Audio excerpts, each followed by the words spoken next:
Now, a march by thousands of Israelis demanding the release of hostages held in Gaza reached Jerusalem. This comes as negotiators prepare to resume ceasefire negotiations in Cairo today. Holding up Israeli flags and posters of the hostages, the protesters concluded a four-day march that began at one of the sites hit in the October 7th attacks by Hamas.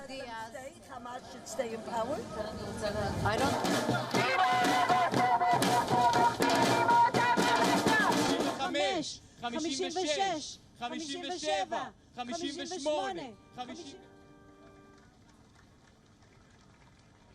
Thousands of Israelis in Tel Aviv also took part in the protest against Prime Minister Benjamin Netanyahu and his government's handling of the war with Hamas. Hamas should stay in power? I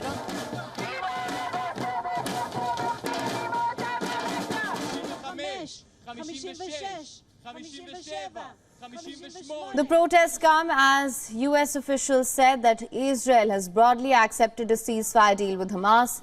This comes as the first American airdrops of humanitarian aid were carried out over Gaza. The framework agreement includes a 6-week ceasefire, which will begin immediately if the Hamas agrees on the release of the most vulnerable hostages it holds.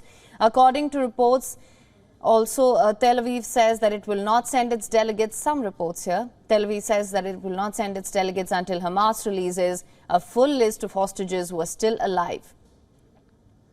According to a U.S. official, Hamas has not yet agreed to a defined category of vulnerable hostages. The official added that a ceasefire would also allow a significant surge in humanitarian aid to Gaza. The announcement came hours after U.S. military cargo planes began airdropping humanitarian aid into the Gaza Strip. The U.S. Central Command said that the drop, which included 38,000 meals, was conducted to provide essential relief to civilians affected by the ongoing conflict. The move comes after over 100 Palestinians were killed while scrambling for flour near Gaza City.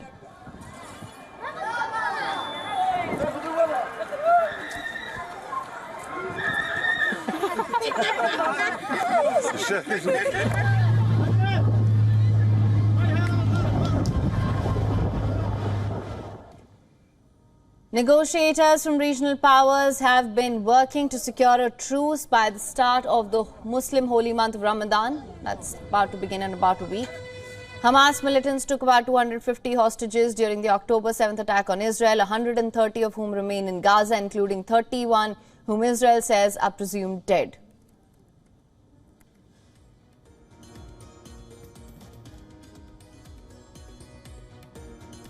And now for more on this, we're being joined by Edward P. Joseph, conflict management expert with 15 years of field experience, as well as a foreign policy lecturer and analyst. He's joining us live from Washington, D.C. Thank you so much for joining us on the show, sir. Always a pleasure to have you. Good to be with you.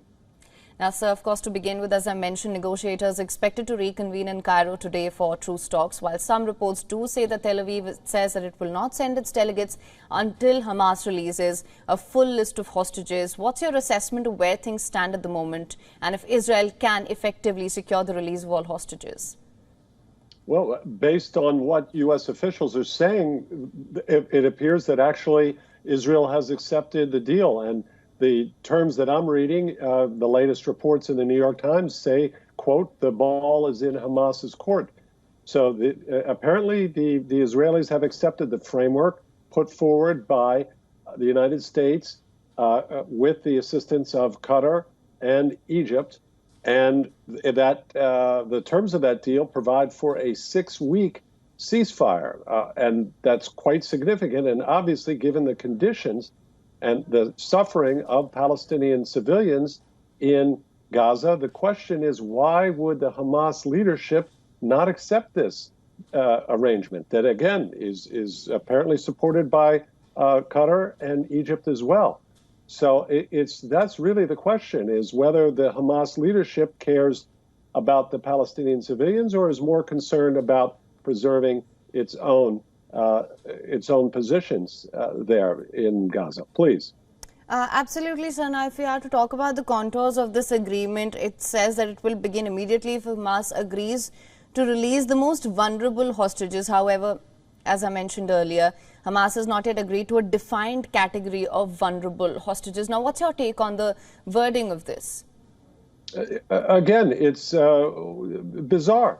here we have, as your report shows, the Palestinian civilians that Hamas purports to represent desperately, look at their desperate condition, rushing after humanitarian assistance there in such desperate straits. What leadership, what kind of leadership of these people would be so unconcerned and insensitive to the needs, the real needs of the civilian population, not just for food, but for safety, to have a ceasefire so that hospitals can function properly and that civilians do not get killed in this war. So that's really the puzzle. Why make an issue of over some technical category of whether a hostage is vulnerable? Not what is clear here is we have to ask the question this: why did Hamas seize the hostages in the first place?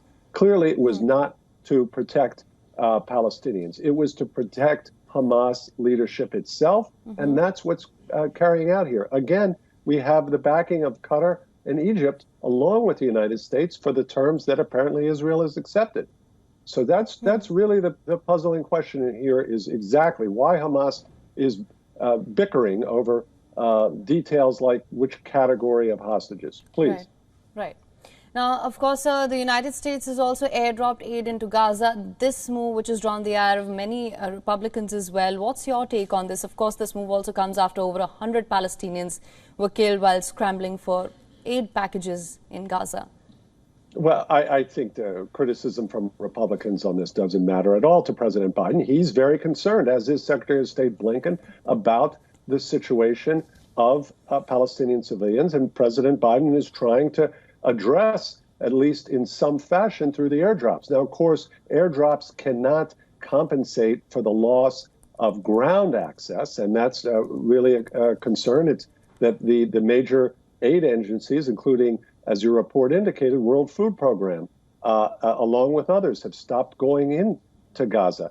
And that aid convoy, that the tragic one that led to so many Palestinian civilians getting killed tragically, this was an effort between Israel and Palestinian businessmen. That was who was the agreement, and there had actually been prior convoys that had been successful.